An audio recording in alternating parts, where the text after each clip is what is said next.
Esse conto foi escrito por Marisson Fraga, produtor do canal Lendas e Causos de Pernambuco e redator do blog Fantasmas de Recife. Qualquer semelhança com a realidade terá sido mera coincidência. O homem que se esconde no Parque 13 de Maio.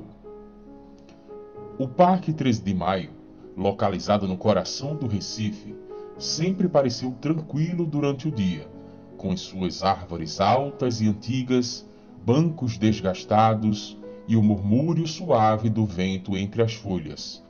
Porém, quando a noite caía, as sombras cresciam de maneira desproporcional e as luzes dos postes tremeluziam como velas à beira de se apagar. Havia algo de estranho no ar depois do pôr do sol, como se o parque tivesse um segundo fôlego, uma vida secreta que despertava assim que os últimos visitantes saíam. Há muitos anos falavam sobre uma figura misteriosa que se escondia entre as árvores escuras do Parque 13 de Maio. Seria um homem que surgia apenas sob o manto da noite. Os mais velhos evitavam falar sobre isso abertamente, mas as histórias que falavam desse homem eram transmitidas em bares e nas ruas das madrugadas silenciosas de Recife. Renato, um estudante da Faculdade de Direito, próximo ao Parque 13 de Maio, ouvia as histórias desde criança, mas nunca acreditava nelas. Sempre foi um rapaz prático, cético, e achava que essas histórias eram coisas inventadas para assustar crianças. No entanto, em uma noite abafada de março, após um período de estudos, ele saiu da faculdade e decidiu cortar caminho pelo parque para chegar mais rápido em casa, já que morava no centro do Recife. As luzes da cidade piscavam ao longe, e o parque estava mergulhado em uma penumbra inquietante. Besteira, pensou enquanto atravessava os portões enferrujados. Ele andava com passos largos, ouvindo o som de seus sapatos ecoando nas calçadas vazias. Já era tarde da noite. As folhas secas estalavam sob seus pés, e o vento frio da noite parecia querer afastá-lo daquele caminho. Mas Renato continuou, sem hesitar. Ele não temia fantasmas ou histórias de assombrações. O que ele não sabia era que naquela noite o parque estava mais vivo do que nunca. À medida que avançava, o silêncio começou a parecer mais pesado. Não havia o barulho usual de insetos, pessoas caminhando ou o canto distante de pássaros noturnos. Apenas o som de sua própria respiração e o farfalhar inquietante das árvores. Foi quando ele percebeu algo diferente. À frente, nas sombras projetadas por um velho poste de luz amarela, uma figura esguia estava de pé, imóvel, no meio do caminho.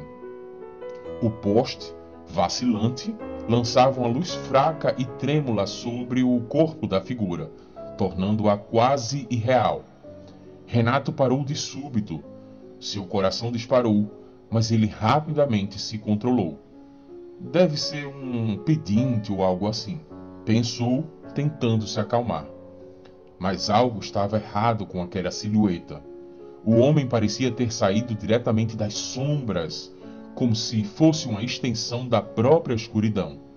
Sua postura era rígida e a cabeça estava ligeiramente inclinada para o lado, como se estivesse observando Renato sem olhos. "Posso ajudar?" Renato perguntou, sua voz saindo mais fraca do que esperava. O homem não respondeu. O silêncio era sufocante.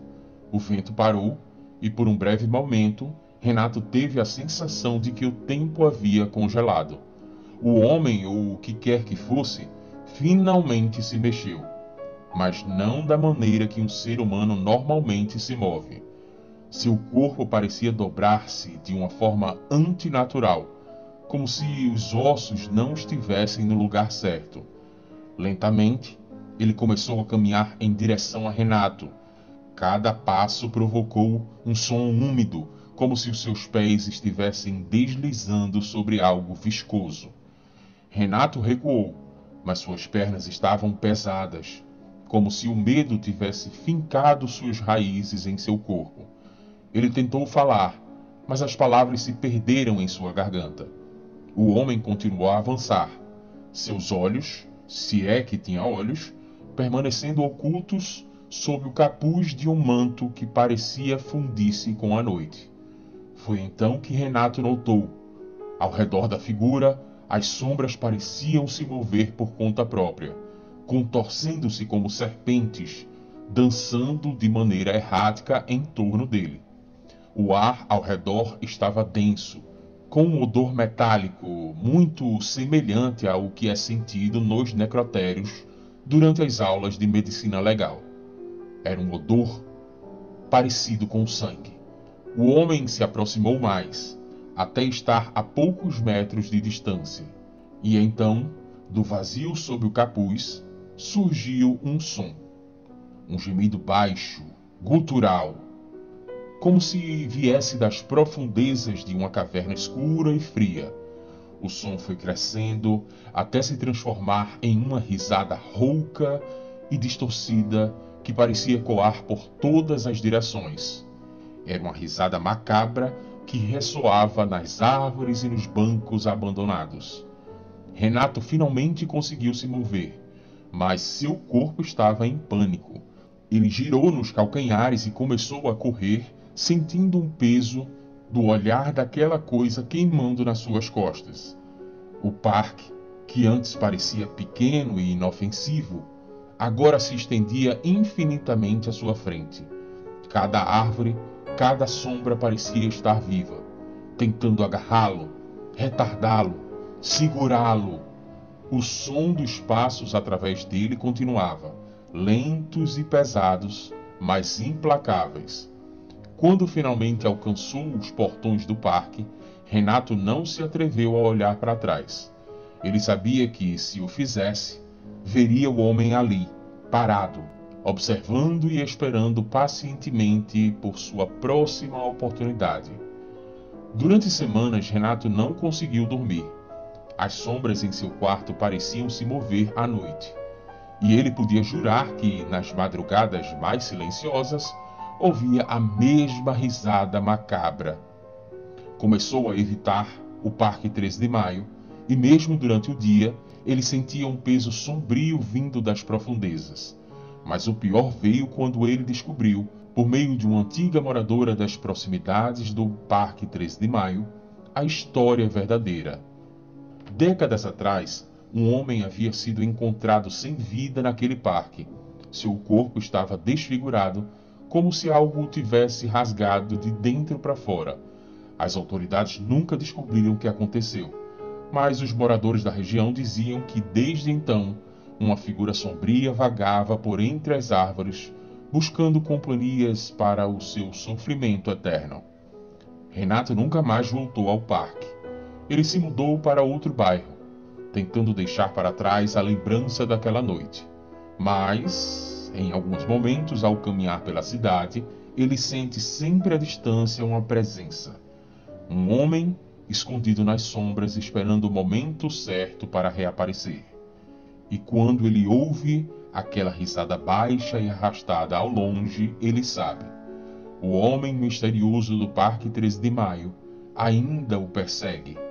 E um dia, ele não conseguirá escapar novamente.